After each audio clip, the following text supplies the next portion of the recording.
Today on DC News Now, summer is almost here and it's bringing the heat. I mean, it just gives the kids something to do. When pools are opening in DC. Heat index values still approaching the triple digits today. We'll let you know, though, if we can catch a break on Wednesday.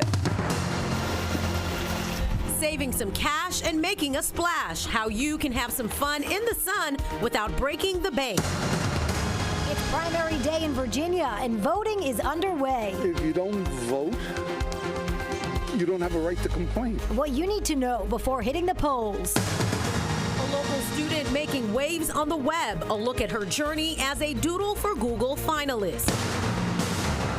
You're watching the station covering all of the DMV. This is DC News Now.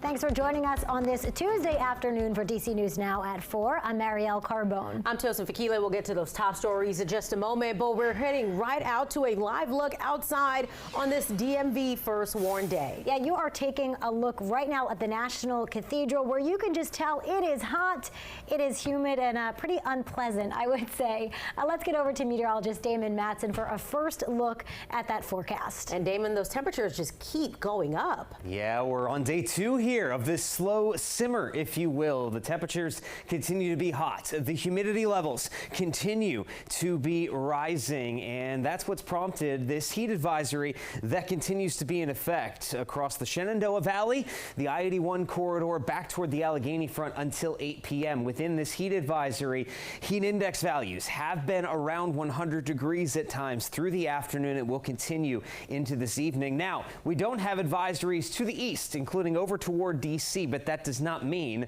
we're catching any sort of break from all of this heat. It's just a little bit lower in terms of those heat index values. It's feeling like the upper 90s in and around the DC metro, the I-95 corridor. But as you look back to the west, there you go. We have heat index values in the triple digits in Leesburg, Luray, Kaiser, and Cumberland. So we have more of that heat and humidity built up to the west. But it's steamy everywhere across the DMV, and that trend will continue. As we wrap up the day here today, temperatures will only steadily drop out of the 90s, and then by 11 p.m., we'll be lucky to be back down in the middle 70s. Now, there are some subtle changes on the way for Wednesday. What does that mean for our heat and humidity values tomorrow? We'll have a full look at your forecast coming up here in just a bit. All right, Damon, looking forward to it. And that heat wave has people looking for ways to stay cool. There are several ways to do that, and that includes staying indoors with air conditioning or somewhere that has it. Yeah, both of those sound pleasant, but DC News Now's Dave Laval has another way for folks here in the district to beat the heat. Yeah, good afternoon to you, ladies, and take a look at what's behind me. Certainly inviting, isn't it? However, not allowed in just yet. You only have to wait just a little while longer, though, before you can jump in and cool off. This is one of 9 outdoor pools around the district that will open to DC residents for free Wednesday. The Department of Parks and Recreation told us one is located in every ward, as 2 are east of the Anacostia River. This is the first time the public can use the pools during Juneteenth, since government offices are typically closed for the holiday. However, Mayor Muriel Bowser opened them in part because of the heat wave. Families, including the Doziers, are glad they'll have somewhere to go to beat the heat Wednesday. I mean, it just gives the kids something to do, and the more activity that they can get outdoors, that's safe and useful for beating the heat, the better.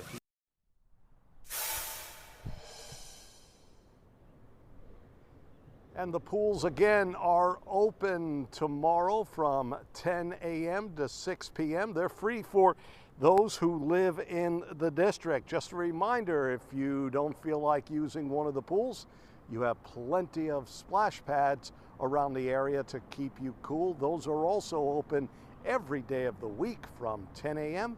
to 6 p.m. We are live at the Ridge Road Recreation Center. Dave Laval, DC News Now.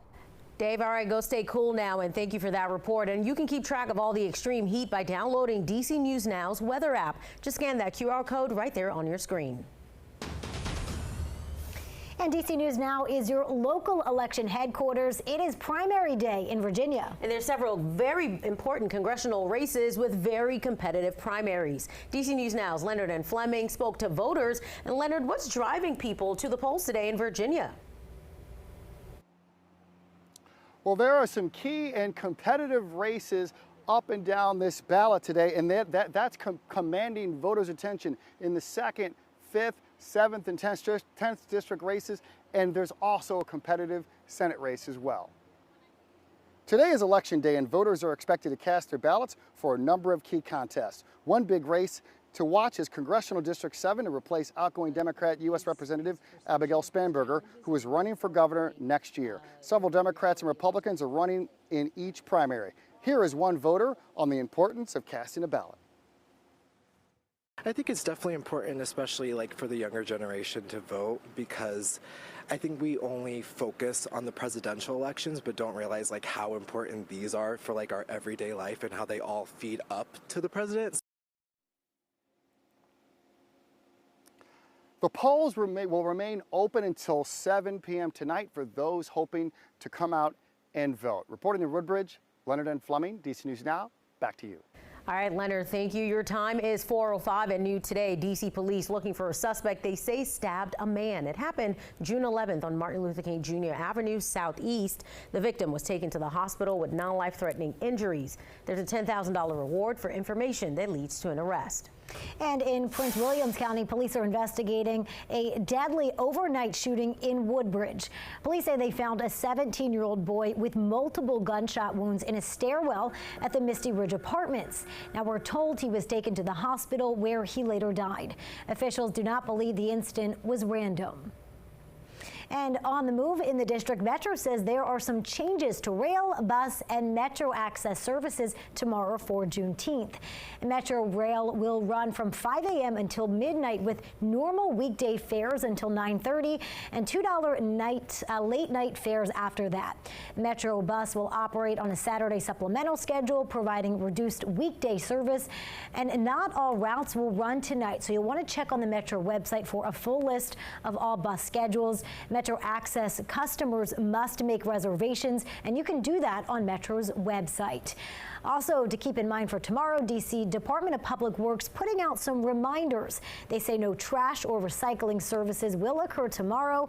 Collections will slide forward a day starting on Thursday.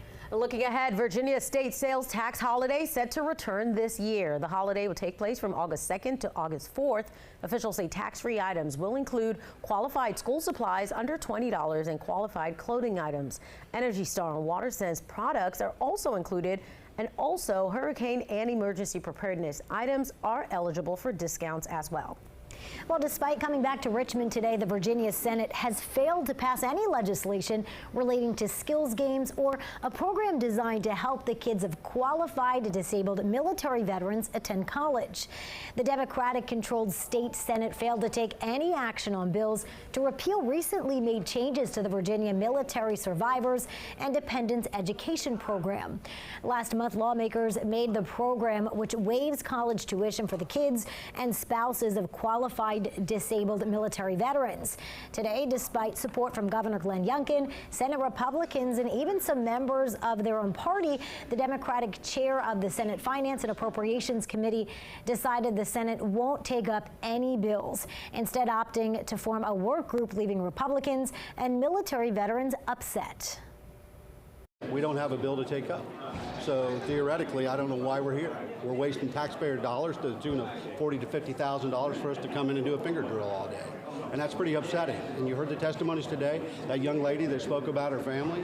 If that doesn't touch your heart, I don't know what does. But we're not here to play games. We're here to get work done. And so far, we're not doing any work. Now, the House of Delegates is set to return to Richmond on the 28th. Democratic leadership in the chamber has expressed a desire to repeal the changes entirely. Well, there